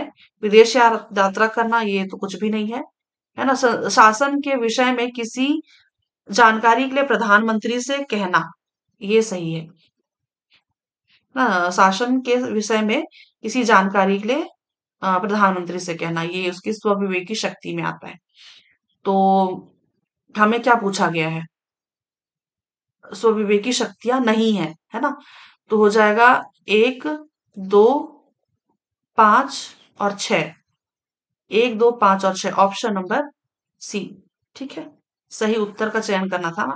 ये यहाँ पे भी, ये भी आप याद रखिएगा, ये प्रश्न को पूरे पूरे, है ना, पूरा पूरा पढ़िएगा एग्जाम हॉल में। अगला देखते हैं, सुमेलित क्या है? संघ की कार्यपालिका शक्ति राष्ट्रपति में निहित होती है, सही है।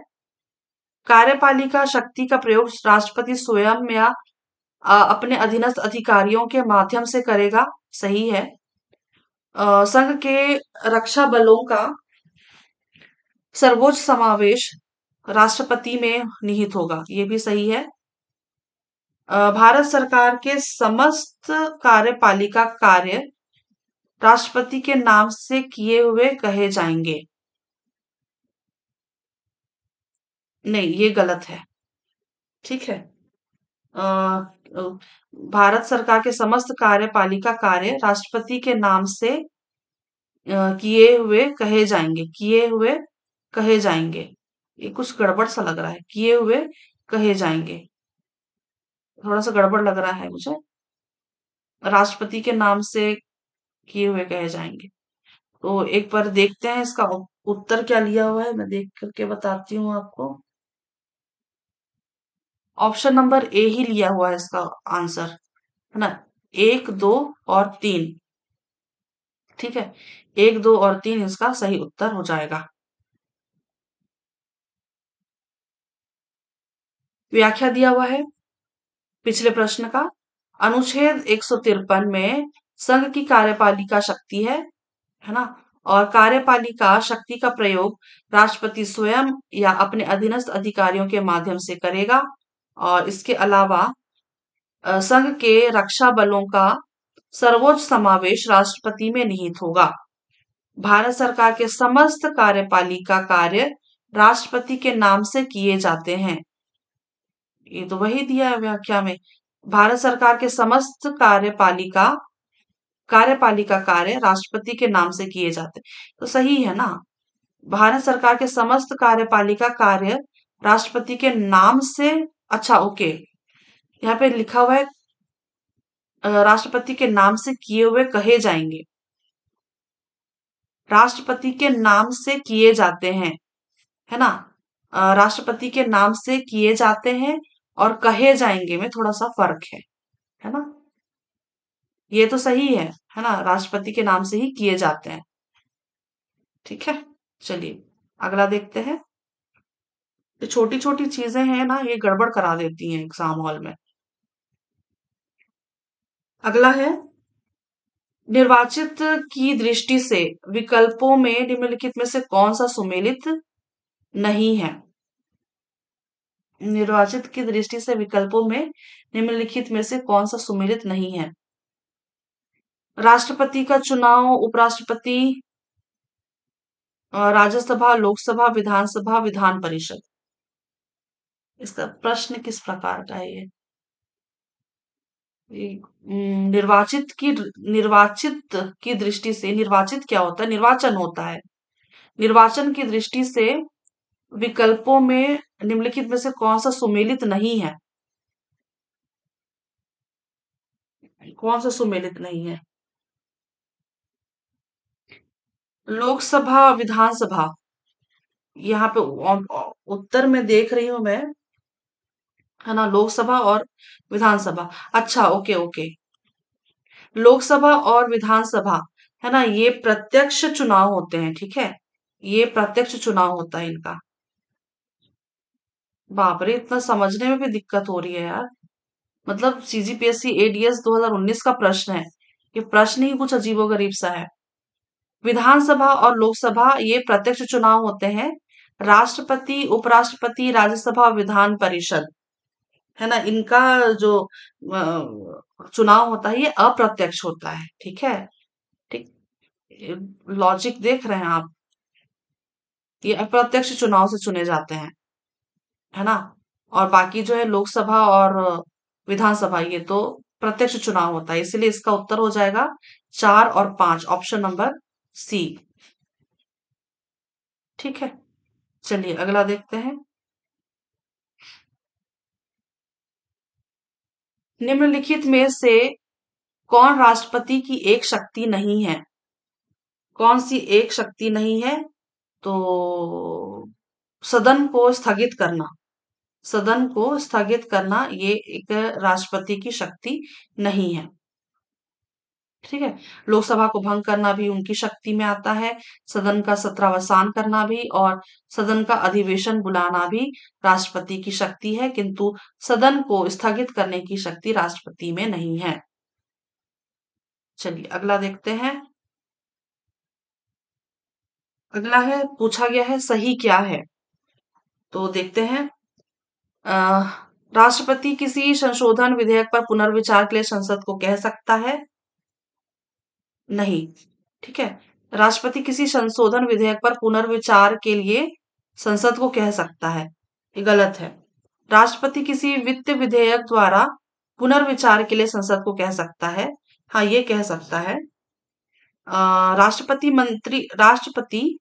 मंत्री परिषद के किसी सलाह पर पुनर्विचार के लिए कह सकता है ना? ये भी सही है। और राष्ट्रपति मंत्री परिषद के किसी मंत्री के निर्णय पर पुनर्विचार के लिए कह सकता है, ये भी सही है। तो इसका क्या उत्तर हो जाएगा? 2, 3 और 4, ऑप्शन नंबर बी। ठीक। चलिए अगला देखते हैं।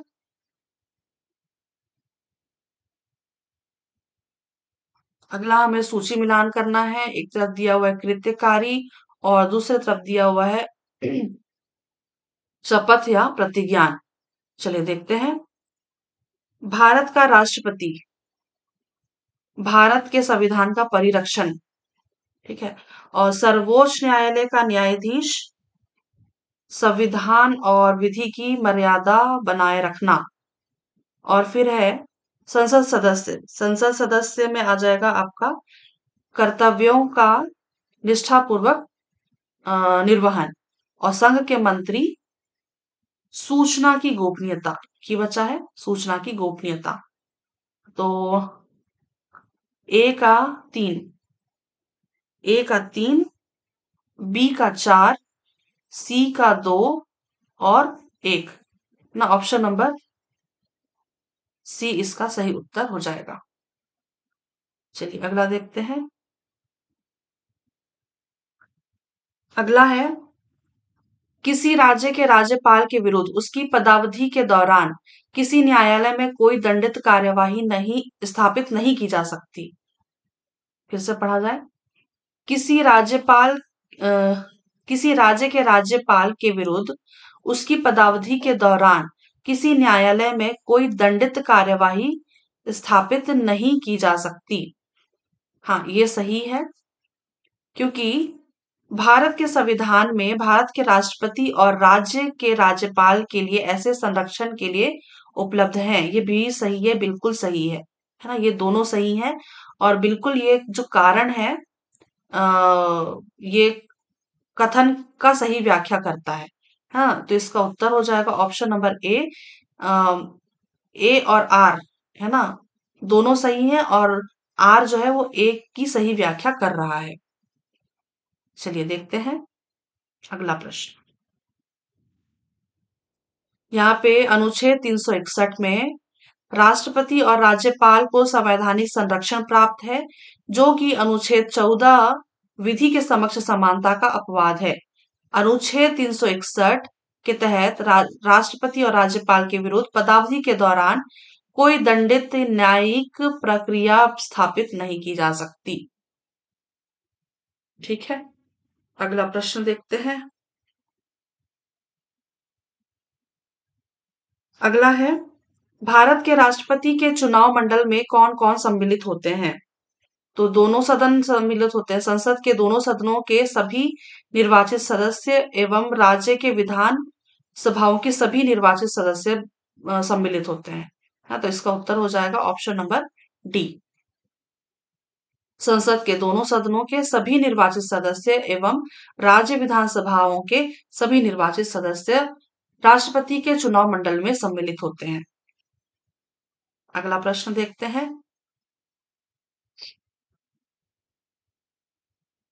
अगला है इनमें से राष्ट्रपति की शक्ति कौन सी है? इनमें से राष्ट्रपति की शक्ति कौन सी है? संसद का सत्र आहूत करना, सत्रावसान करना, लोकसभा का विघटन करना, लोकसभा का सत्रावसान करना। तो ये चारों के चारों इसके राष्ट्रपति की शक्तियों में आता है। तो इसका उत्तर हो जाएगा ऑप्शन नंबर डी, 1, 2, 3 और 4। ठीक, चलिए अगला देखते हैं। अनुच्छेद 85 के तहत राष्ट्रपति को सत्र संबंधी निम्न शक्तियां प्राप्त है। अनुच्छेद 85 के तहत राष्ट्रपति को सत्र संबंधी निम्न शक्तियां प्राप्त है। संसद का सत्र आहूत करना, संसद का सत्रावसान करना, संसद के दोनों सदनों या किसी भी एक सदन का लोकसभा का विघटन करना और लोकसभा का सत्रावसान करना, वही है। चलिए अगला देखते हैं। राष्ट्रपति के पद की शर्तें क्या है? पद की शर्तें हैं, चलिए देखते हैं। पूछा गया पद की शर्तें। उसे भारत का नागरिक होना चाहिए, ये योग्यता है। 35 वर्ष, ये भी योग्यता है ना। वह विधानमंडल का सदस्य नहीं होगा, है ना, ये शर्त है, ये शर्त है। वह किसी अन्य लाभ के पद पर नहीं रहेगा, ये भी शर्त है। और उसमें लोकसभा की सदस्यता की योग्यता होनी चाहिए, तो ये तो योग्यता ही है ना, ये योग्यता है। और वह विशेषाधिकार का हकदार होगा, है ना, तो ये उसकी शर्त है। तो 3, 4 और 6, 3, 4 और 6, ऑप्शन नंबर डी इसका सही उत्तर हो जाएगा। चलिए अगला देखते हैं। अगला भी वही दिया हुआ है, अनुच्छेद व्याख्या है। अनुच्छेद 58 राष्ट्रपति पद की अर्हताएं दी हुई हैं, है ना। ये उसकी ये योग्यताएं हैं, ठीक है। अर्हताएं मतलब योग्यता। उसे भारत का नागरिक होना चाहिए, उसे 35 वर्ष की आयु पूरी कर लेनी चाहिए, उसमें लोकसभा की सदस्यता की योग्यता होनी चाहिए। और अनुच्छेद 59 में राष्ट्रपति पद की सेवा एवं शर्तें दी हुई है ना।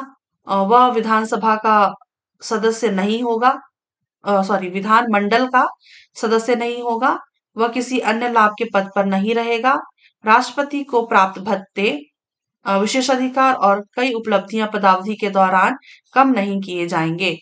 ठीक है, ये लिखा हुआ है किसमें? सेवा और शर्तें लिखी हुई है अनुच्छेद 59 में, और योग्यताएं लिखी हुई है अनुच्छेद 58 में। ठीक, चलिए अगला देखते हैं हम। राष्ट्रपति चुने जाने के लिए योग्यता क्या है? ठीक है, योग्यता पूछा गया है, चलिए देखते हैं। वह भारत का नागरिक हो, वह 35 वर्ष की आयु पूरी कर चुका हो, वह लोकसभा की सदस्यता के लिए अर्ह हो, और वह किसी लाभ के पद पर ना हो, ये उसकी शर्त है। ठीक है, तो 1, 2 और 3, 1, 2 और 3, ऑप्शन नंबर सी इसका सही उत्तर है। अगला देखते हैं। निम्नलिखित में से कौन शासकीय कर्मचारी है जो राष्ट्रपति द्वारा नियुक्त किया जाता है? जो राष्ट्रपति द्वारा नियुक्त किया जाता है ना। एक तो ये नियंत्रक महालेखा परीक्षक, संघ लोक सेवा आयोग का अध्यक्ष, और सर्वोच्च न्यायालय के न्यायाधीश, नहीं, ये नहीं नियुक्त किए जाते। और उच्च अ, न्यायालय के न्यायाधीश, है ना, ये भी नियुक्त नहीं किए जाते। तो इसका उत्तर हो जाएगा 1 और 2, 1 और 2, ऑप्शन नंबर बी। ठीक, अगला देखते हैं। यहाँ दिया हुआ है व्याख्या। राष्ट्रपति के कार्यपालिका शक्ति के तहत शासकीय कर्मचारी नियुक्त करता है।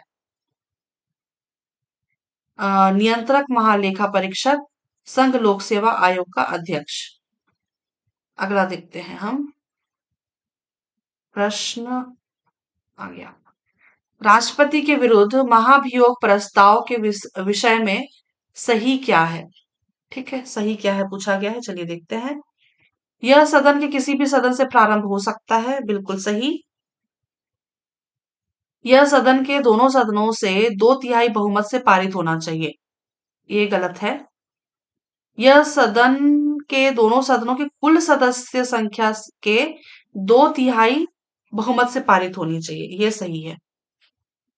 यह सदन के दोनों सदनों की कुल सदस्य संख्या के 2/3 बहुमत से पारित होना चाहिए। और यह सदन के दोनों सदनों के कुल सदस्य संख्या के बहुमत और उपस्थित तथा मतदान करने वाले सदस्यों के 2/3 बहुमत से पारित होना चाहिए, ये गलत है। तो क्या हो जाएगा उत्तर?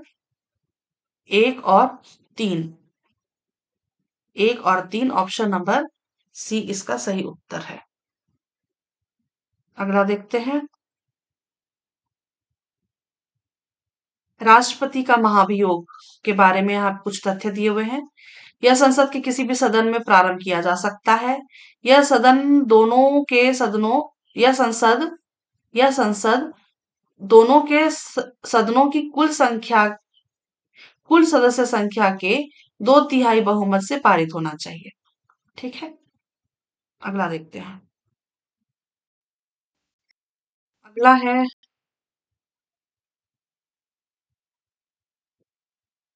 अनुपातिक प्रतिनिधित्व प्रणाली के एकल संक्रमणीय पद्धति के विषय में सही क्या है? तो चलिए एक बार देखते हैं। प्रत्येक मतदाता चुनाव लड़ने वाले प्रत्येक अभ्यर्थी को मत देता है। ये सही है। मतदाता वरीयता के क्रम में मत देता है। सही है। प्रत्येक अभ्यर्थी को मत देना अनिवार्य है। ये गलत है। प्रत, अ, हाँ, प्रत्येक अभ्यर्थी को मत देना अनिवार्य है। ये गलत है। प्रत्येक अभ्यर्थी को मत देना अनिवार्य नहीं है। ये सही है। तो उत्तर ये हो जाएगा एक, दो और चार। एक, दो और चार, ऑप्शन नंबर डी। अगला देखते हैं।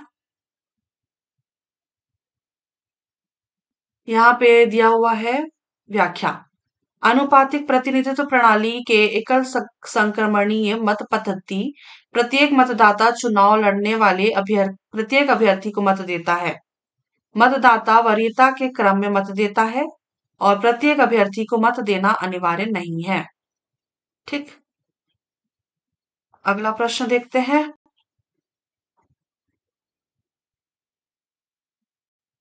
चलिए, प्रश्न है, सदन में पुनर्स्थापित करने के पूर्व किस विधेयक पर राष्ट्रपति का पूर्व हस्ताक्षर आवश्यक है? तो पूर्व हस्ताक्षर आवश्यक होता है धन विधेयक में और वित्त विधेयक में। शासकीय विधेयक में भी जरूरी है ना? सरकारी विधेयक में भी पूर्व हस्ताक्षर की आवश्यकता होती है, लेकिन निजी विधेयक में आवश्यकता नहीं होती। ठीक है, तो वैसे ना इसका उत्तर व्यापम ने सिर्फ धन विधेयक और वित्त विधेयक वाला लिया है। Option number B, option number B लिया है इसका उत्तर। ठीक है, चलिए एक बार देखते हैं। ये सीजी व्यापम महिला बाल विकास का प्रश्न एग्जाम हुआ था 2021। ठीक है, इसका उत्तर उसने लिया हुआ है, व्यापम ने, धन विधेयक और वित्त विधेयक। अगला देखते हैं। व्याख्या दिया हुआ है, एक बार देखते हैं। व्यापम द्वारा लिया गया उत्तर है ना, और फिर है राष्ट्रपति के पूर्वानुमति से राष्ट्रपति के पूर्वानुमति से प्रस्तुत होने वाले जो विधेयक है अनुशंसा पर, ठीक है, वो सरकारी विधेयक। ये सीजी व्यापम ईसीएस 2017 का प्रश्न हुआ था, उसमें ये पूर्वानुमति ली हुई मतलब पूर्वानुमति वाला जो प्रश्न था उसमें सरकारी विधेयक को भी लिया है। ठीक है, तो यहाँ पे देखते हैं कि और क्या विधेयक हैं जिनके, है ना, पूर्वानुमति से प्रस्तुत होने वाले जो विधेयक है। नए राज्य निर्माण संबंधी विधेयक, राज्य के क्षेत्र सीमा में परिवर्तन करने वाले विधेयक। यहाँ पे दिया हुआ है राज्य के नाम परिवर्तन हेतु पूर्वानुमति आवश्यक नहीं है। और इसके अलावा भूमि अधिग्रहण संबंधित विधेयक और भारत की संचित निधि से व्यय संबंधित विधेयक और धन विधेयक, है ना, धन विधेयक राष्ट्रपति की अनुशंसा के बिना किंतु किसी कर को घटाने या समाप्त करने के प्रावधान करने वाले विधेयक राष्ट्रपति की सिफारिश के बिना संसद में पेश किए जा सकते हैं। ठीक है, तो ये वाला कथन जो पॉइंट है, अब ये याद रखिएगा। ठीक है, क्योंकि इससे प्रश्न बनते हैं, है ना। धन विधेयक राष्ट्रपति की अनुशंसा के बिना किंतु किसी कर को घटाने या समाप्त करने के प्रावधान करने वाले विधेयक राष्ट्रपति की सिफारिश के बिना संसद में पेश किए जा सकते हैं। और इसके अलावा है किसी कराधान में राज्य का हित वाली विधेयक हो तो, ठीक है। और इसके अतिरिक्त वित्त विधेयक राष्ट्रपति के पूर्वानुमति से लोकसभा में प्रस्तुत किए जाएंगे, है ना। तो ये कुछ पॉइंट्स हैं, आप याद रखिएगा। ये एग्जाम में पूछे जा सकते हैं, आने की संभावना भी लगती है, और ये इंपॉर्टेंट भी है। कौन कौन से? सरकारी विधेयक, धन विधेयक और वित्त विधेयक। अब बाकी सारे पॉइंट्स भी आप याद रखिएगा। ठीक है, चलिए अगला देखते हैं। किसका वेतन संचित निधि पर भारित होता है? किसका वेतन संचित निधि पर भारित होता है? तो राष्ट्रपति का भी होता है, लोकसभा अध्यक्ष का भी होता है, और राज्यसभा का सभापति ये होता है। जो उपराष्ट्रपति होता है, इसका जो वेतन है, ये उपराष्ट्रपति को जो वेतन है, ये राज्यसभा के सभापति के रूप में मिलता है, ना कि उपराष्ट्रपति के रूप में। ठीक है, चलिए अगला देखते हैं। तो इसका उत्तर हो जाएगा 1, 3 और 4। 1, 3 और 4, ऑप्शन नंबर सी इसका सही उत्तर हो जाएगा। अगला देखते हैं। यहाँ पे व्याख्या दिया हुआ है ना। इसमें देख लेते हैं एक बार। इनमें निम्नलिखित सदस्यों के वेतन भत्ते शामिल हैं: राष्ट्रपति, राष्ट्रपति के राज्यसभा के सभापति, लोकसभा अध्यक्ष, राज्यसभा के उपसभापति, लोकसभा के उपाध्यक्ष, उच्चतम न्यायालय के न्यायाधीशों को, और उच्च न्यायालय के न्यायाधीशों के केवल पेंशन, उच्च न्यायालय के न्यायाधीशों के केवल पेंशन, है ना, ये संचित निधि पर भारित होता है। और भारत के नियंत्रक एवं महालेखा परीक्षक, संघ लोक सेवा आयोग के अध्यक्ष एवं सदस्य, और नोट में दिया हुआ है उपराष्ट्रपति को वेतन राज्यसभा के सभापति के रूप में मिलता है, ना कि उपराष्ट्रपति के रूप में। ठीक, ये कथन भी ये पॉइंट भी आप याद रखें। अगला देखते हैं। निम्न कथनों पर विचार कीजिए। चलिए विचार करते हैं, और हमें क्या देना है? सही उत्तर का चयन करना है। राष्ट्रपति मंत्रिपरिषद के किसी परामर्श पर पुनर्विचार के लिए कह सकता है? बिल्कुल कह सकता है। राज्यपाल मंत्रिपरिषद से किसी परामर्श पर पुनर्विचार के लिए नहीं कह सकता है, ये गलत है ना। इसका उत्तर हो जाएगा एक सही है ना, ऑप्शन नंबर ए। अगला देखते हैं। यदि संघ द्वारा दिए गए अनुदेशों का पालन करने में राज्य सरकार असफल हो जाए तो क्या होगा? तो राष्ट्रपति यह मान सकते हैं कि राज्य सरकार संविधान के अनुरूप नहीं चल पा रही है ना। इसका उत्तर हो जाएगा ऑप्शन नंबर सी। यदि संघ द्वारा दिए गए अनुदेशों का पालन करने में राज्य सरकार असफल हो जाए तो राष्ट्रपति यह मान सकते हैं कि राज्य सरकार संविधान के अनुरूप नहीं चल रही है, नहीं चल पा रही है। ठीक, इसका उत्तर हो जाएगा ऑप्शन नंबर सी। अगला है। राष्ट्रपति का कार्यकाल 5 वर्ष है। यदि इसके पूर्व राष्ट्रपति का चुनाव कुछ अपरिहार्य परिस्थितियों के कारण नहीं हो पाया, तब क्या होगा? राष्ट्रपति अपना कार्यकाल पूर्ण होने पर अपना पद छोड़ देगा? ऐसा नहीं होता है। राष्ट्रपति अपना कार्यकाल पूर्ण हो जाने के बाद भी तब तक पद धारण करता रहेगा जब तक उसका उत्तराधिकारी पद ग्रहण नहीं कर लेता। ये सही है। ठीक है। और उपराष्ट्रपति राष्ट्रपति का पदभार ग्रहण करेगा, ऐसा नहीं होता है। ऊपर में उसमें से कोई नहीं, ये भी नहीं है। इसका उत्तर हो जाएगा ऑप्शन नंबर बी। राष्ट्रपति अपना कार्यकाल पूर्ण हो जाने के बाद भी तब तक पद धारण करता रहेगा जब तक उसका कोई उत्तराधिकारी पद ग्रहण नहीं कर लेता। ठीक, चलिए अगला प्रश्न देखते हैं। अगला यहाँ पे व्याख्या दिया हुआ, चलिए एक बार पढ़ते हैं। भारतीय संविधान के अनुच्छेद 56 में राष्ट्रपति के कार्यकाल संबंधी प्रावधान किए गए हैं, जिसके तहत राष्ट्रपति का कार्यकाल शपथ ग्रहण तिथि से 5 वर्ष तक होगा, किंतु अ, अपने पद की अवधि समाप्त हो जाने पर भी वह अपने उत्तराधिकारी के पद ग्रहण करने तक अपने पद पर बना रहेगा। ठीक, चलिए अगला देखते हैं। अगला है राष्ट्रपति के विरुद्ध किस आधार पर महाभियोग लगाया जा सकता है? तो राष्ट्रपति के विरुद्ध संविधान का उल्लंघन, है ना, के आधार पर, संविधान का उल्लंघन के आधार पर महाभियोग लगाया जा सकता है। उत्तर याद रखिएगा, ऑप्शन नंबर डी, संविधान का उल्लंघन। अगला है, राष्ट्रपति की उच्चतम न्यायालय से सलाह करने की शक्ति का उल्लेख संविधान के किस अनुच्छेद में है? संविधान के अनुच्छेद नंबर 143 में इसका प्रावधान है। राष्ट्रपति की उच्चतम न्यायालय से सलाह करने की शक्ति का उल्लेख संविधान में अनुच्छेद 143 में है। उत्तर याद रखिएगा, अनुच्छेद 143। अगला देखते हैं, किन आधारों पर राष्ट्रपति के विरुद्ध महाभियोग लगाया जा सकता है? उत्तर याद रखिएगा, अभी थोड़ी देर पहले हमने किया था, संविधान का उल्लंघन, है ना, ऑप्शन नंबर ए। ठीक, अगला देखते हैं, निम्नलिखित में से कौन सी राष्ट्रपति की विधायी शक्ति संविधान के अनुसार नहीं है? चलिए देखते हैं, संसद आहूत करना, ये नहीं है।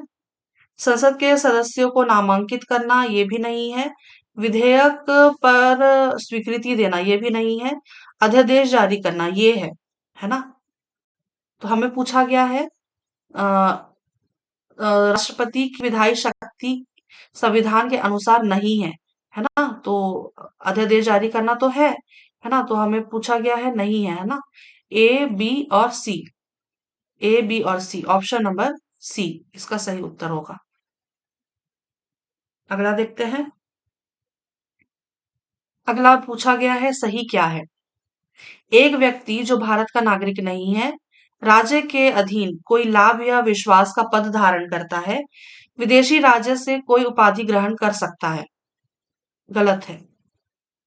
एक व्यक्ति जो भारत का नागरिक नहीं है, राज्य के अधीन कोई लाभ या विश्वास का पद धारण करता है, विदेशी राज्य से कोई उपाधि ग्रहण नहीं कर सकता, ये सही है।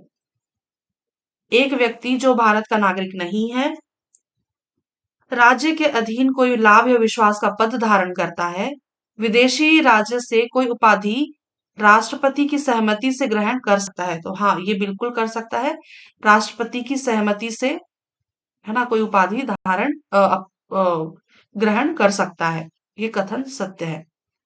भारत का एक नागरिक जो राज्य के अधीन कोई लाभ या विश्वास का पद धारण करता है, राष्ट्रपति की सहमति के बिना विदेशी राज्य से कोई उपाधि ग्रहण कर सकता है, ये गलत है ना। तो उत्तर क्या हो जाएगा? बी और सी, ऑप्शन नंबर बी इसका सही उत्तर हो जाएगा। चलिए अगला देखते हैं,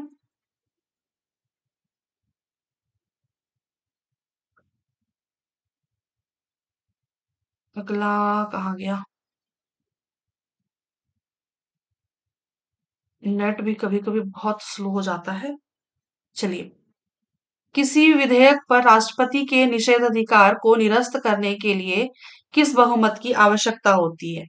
तो निरस्त करने के लिए सिर्फ और सिर्फ साधारण बहुमत की आवश्यकता होती है। ठीक है, किसी विधेयक पर राष्ट्रपति के निषेध अधिकार को निरस्त करने के लिए किस बहुमत की आवश्यकता होती है? तो याद रखिएगा, साधारण बहुमत की आवश्यकता होती है। अगला प्रश्न देखते हैं, व्याख्या है, राष्ट्रपति के निषेधाधिकार को निरस्त करने की शक्ति संसद में निहित है। ठीक है, किसमें निहित है? संसद में। यदि राष्ट्रपति संविधान के अनुच्छेद 111 के तहत संसद द्वारा पारित किसी विधेयक पर निषेधाधिकार शक्ति का प्रयोग करता है, किंतु संसद राष्ट्रपति के निर्णय से सहमत न हो, तो वह राष्ट्रपति के वीटो को साधारण बहुमत से पुनः पारित कर राष्ट्रपति के निषेधाधिकार को निरस्त कर सकती है। ठीक है, चलिए अगला देखते हैं। अगला है, राष्ट्रपति चुनाव की प्रक्रिया के संबंध में क्या सही नहीं है? ठीक है, चलिए देखते हैं क्या सही नहीं है। राष्ट्रपति के चुनाव की प्रक्रिया का प्रावधान भारतीय संविधान के अनुच्छेद 55 में निहित है, ये तो सही है। किसी उम्मीदवार को नामांकन दाखिल करने के लिए 50 प्रस्तावकों और 50 समर्थकों की हस्ताक्षरित सूची जमा करनी होती है। ये भी सही है ना? ये सही है। और फिर है विधायकों के वोटों का मूल्य अलग-अलग राज्यों की जनसंख्या के आधार पर किया जाता है, जो कि 1971 की जनगणना के आंकड़ों पर आधारित है। ये भी सही है ना? ये सीजीपीएससी प्री 2022 का प्रश्न है, ठीक है? तो इसका उत्तर क्या हो जाएगा? क्योंकि ये तीनों के तीनों कथन तो सत्य हैं, है ना? हमें पूछा गया है क्या सही नहीं है, तो इसका उत्तर हो जाएगा उपरोक्त में से कोई नहीं। ठीक है, ऑप्शन नंबर डी। अगला व्याख्या दिया हुआ है, देखते हैं, ठीक है। राष्ट्रपति के चुनाव की प्रक्रिया का प्रावधान भारतीय संविधान के अनुच्छेद 55 में निहित है। किसी उम्मीदवार को नामांकन दाखिल करने के लिए 50 प्रस्तावकों और 50 समर्थकों के साथ 15,000 रुपए की जमानत राशि जमा करनी होती है। विधायकों के वोटों का मूल्य अलग-अलग राज्यों की जनसंख्या के आधार पर किया जाता है, जो कि 1971 की जनगणना के आंकड़ों पर आधारित है।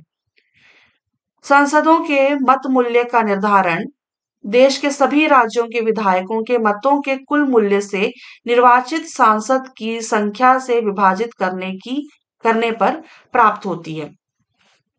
ठीक है? तो चलिए ये यहाँ पे व्याख्या दिया हुआ है। ये व्याख्या है ना इम्पोर्टेंट है परीक्षा के दृष्टिकोण से। तो याद रखिएगा आप ये चारों कथन, चारों पॉइंट्स। ठीक है? तो यहाँ पे आज के हमारे प्रश्न समाप्त होते हैं।